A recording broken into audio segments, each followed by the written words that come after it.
While influence is a major part of the leadership continuum, it is, however, only one component and one facet of leadership. For the purposes of this discussion, I'll be comparing and contrasting two approaches of leadership: the trait approach and the style approach.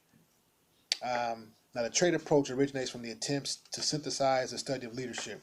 Prior to the mid 20th century, the trait approach postulated that certain people had a gift of leadership. So, leadership was a gift that you were just really born with from birth. But this theory was challenged in 1948. The predominant theory centered primarily on the great man theories. These theories stem from the premise that great leadership were a product of birth and genetics, rather than characteristics that can be taught and qualities that can be learned over a period of time. So at this point, leadership was reconceptualized as a relationship between people in a social context. The trait approach of leadership attempts to answer the question: what traits influence leadership? Now, the trait approach, again, so the two studies were conducted by R.M. Stadgel. The first study was conducted in 1948 and it analyzed and synthesized more than 124 trait studies conducted between 1904 and 1947. He identified groups of leadership characteristics that uncovered the process by which leaders emerge in various types of group settings. The top 8 traits that were uncovered: intelligence, alertness, insight, responsibility, initiative, persistence, self-confidence, and socialness, being the social and congenial. So the findings of this first study provided evidence that suggests that people that become leaders are not entirely based on traits that are inborn to these individuals. Rather, these leaders in one situation may not necessarily be leaders in another situation. Okay. In addition, the study results showed that leadership resulted from a working relationship between a leader and the group members. This moved the study of leadership to a focus on leadership in the context of behaviors and leadership situations. Okay, so now we're looking at leadership from the context of what situations, again, because you can be a leader in one area. For example, you can be a great leader in your home, but in your job you may not have a leadership position. So one doesn't trump the other. Rather, they work in concert.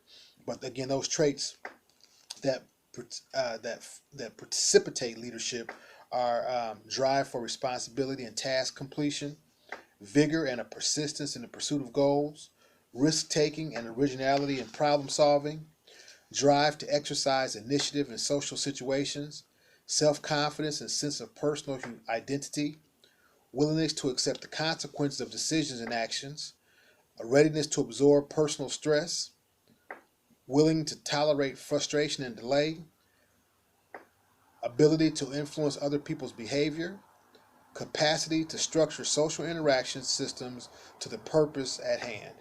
And as a result of this body of research, that again, this expands over a century, 5 major leadership traits have emerged. Intelligence. Again, this is the leader's ability to solve complex problems and develop creative solutions. In this research, they suggest that the leader's intelligence should not be too much higher than his or her followers. If an imbalance occurs, successful leadership may be stifled because there was a disconnection between the leaders and his or her followers. Okay?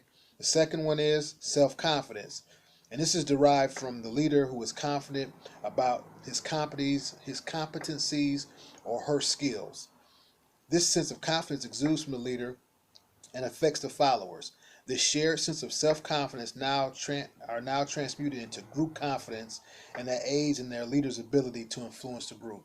I mean that, and confidence is very, very important. I mean, because as you go about on the purpose that God has you on, you know you're going to get hit with some things. You're going to go through some things. You're going to go through some trials and some tribulations, and so you have to be able to have that confidence in knowing that what you're doing is going to work, is going to win, and people build from that. And the great part about it is that whole group think comes into interaction. So now when you start getting different people tuned in to the same frequency, your leadership can go. Not it won't grow additionally; it'll begin to grow exponentially, and that's exciting. And so the other components. So we talked about intelligence. We talked about self-confidence.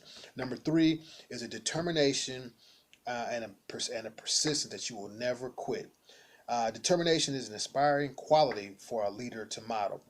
This trait of continue going through tests and trials is admirable quality. And there's a quote. It says, being determined includes showing dominance at all times in situations where followers need to be directed. Uh, the other one is integrity.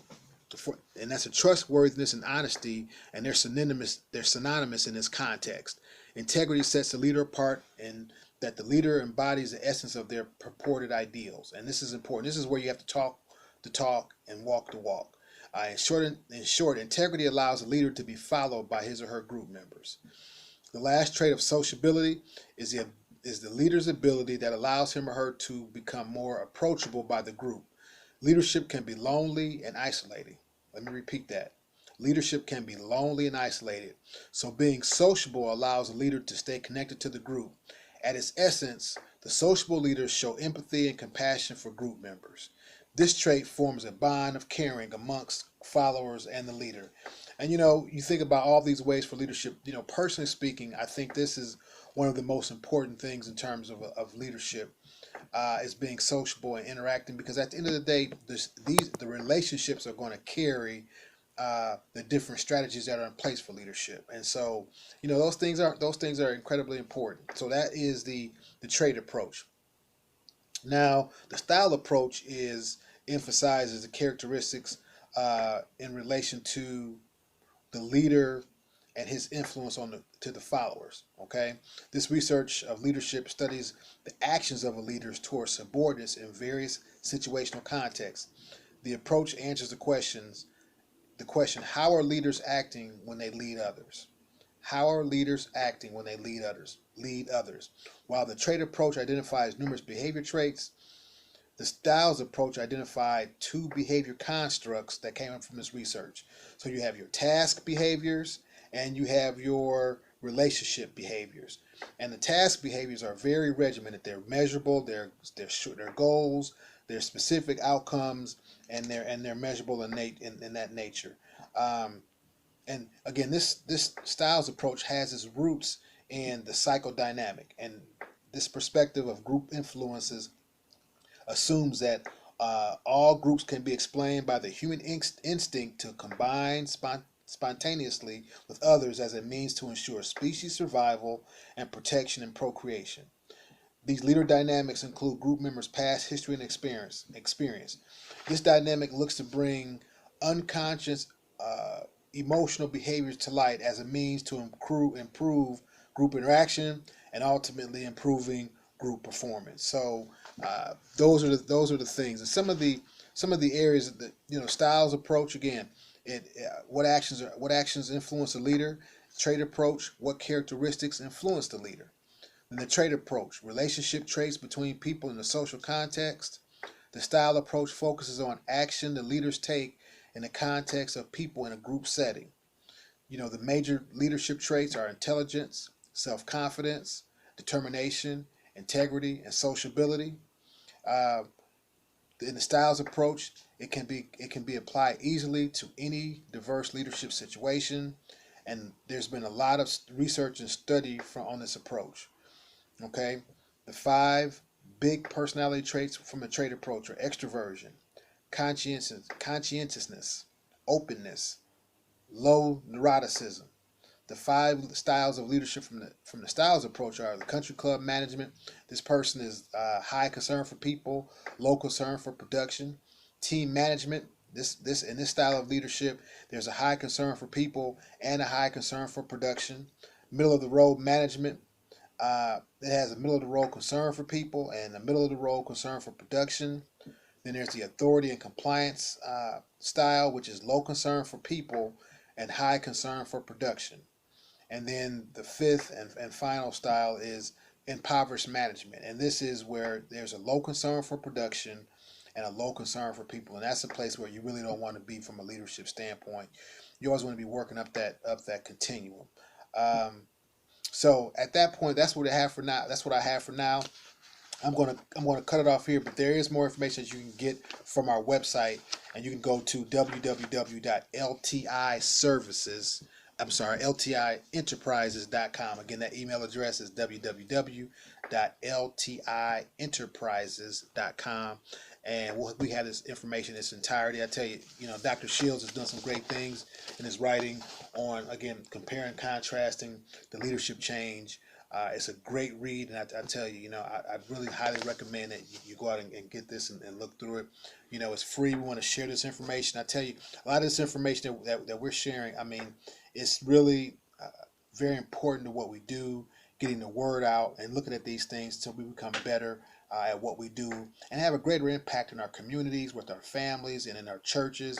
And, having skillful, I think I remember our pastor talking, having skillful and godly wisdom in what you do and what we do. And so we want to be more and more accurate about what we do and how we function. And as we get good information, we just want to share it. So you take care, and God be blessed. Bye.